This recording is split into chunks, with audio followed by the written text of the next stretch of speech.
Good morning बच्चों, class 8।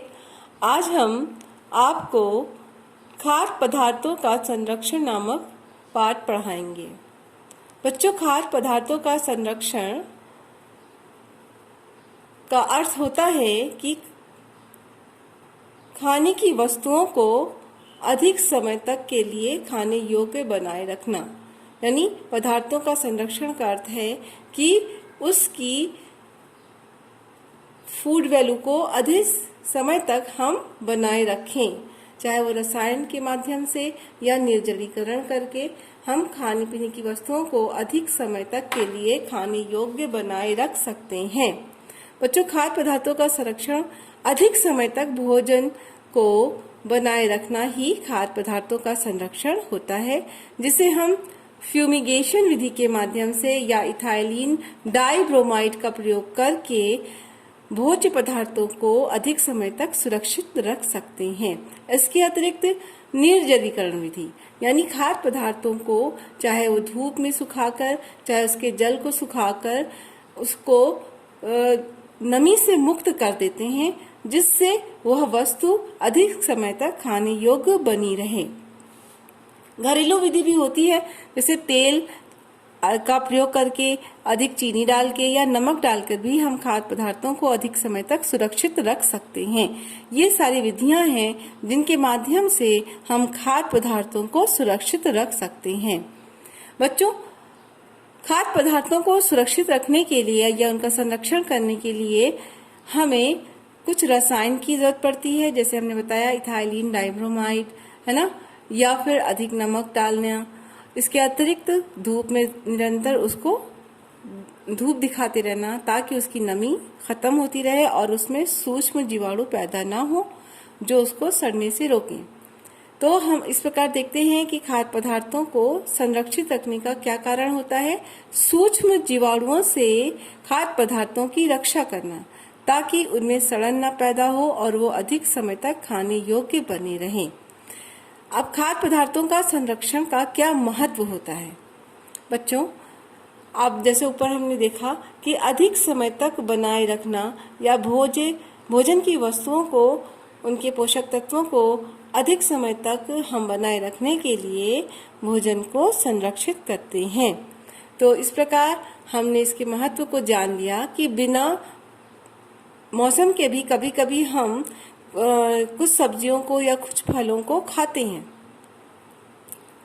तो हम संरक्षण के माध्यम से बिना मौसम के फलों एवं सब्जियों या अनाजों को प्रयोग कर सकते हैं और उनको अधिक समय तक रख सकते हैं और उनका टेस्ट उठा सकते हैं, उनको खा सकते हैं।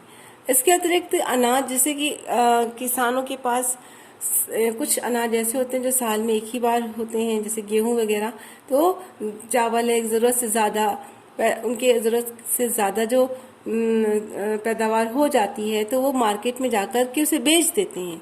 तो सरकार उसे समय समय पर खरीद लेती है और यही स्टोर किए हुए अनाज हमें पूरे वर्ष प्रयोग में ला सकते हैं। ये पूरे वर्ष हमें खाने की चीज़ें मिलती रहती हैं।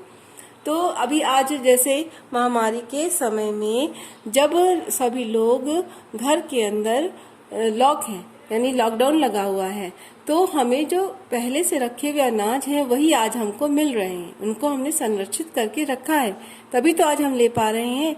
साग सब्जियां, फल, ये सब जो अब हम लोग का आवागमन बंद है, तो पहले से स्टोर की हुई ये खाने योग्य चीजें हम इस्तेमाल कर रहे हैं। तो इस प्रकार हम देख लेते हैं कि खाद्य पदार्थों का संरक्षण किस तरह से हमारी जीविका में सहायक हो रहा है।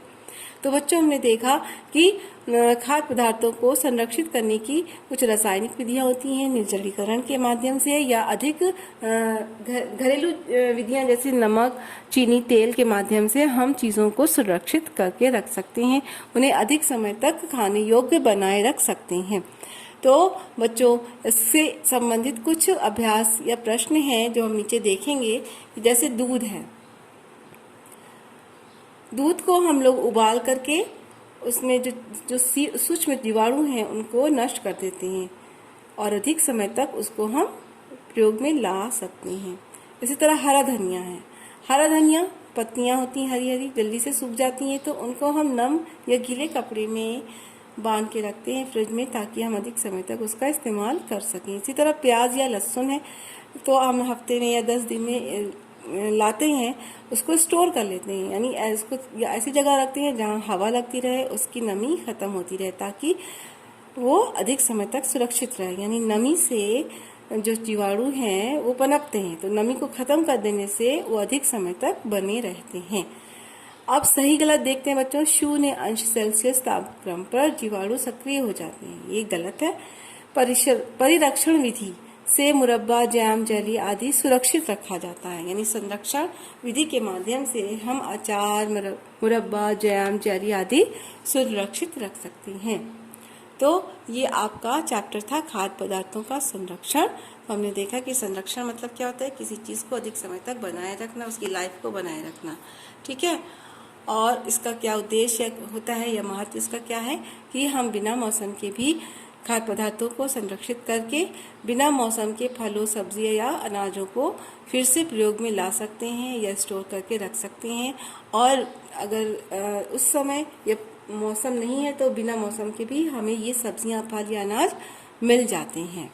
तो बच्चों, इससे संबंधित प्रश्न आप कर लीजिएगा। अभ्यास जो हमने दिया है सही गलत है।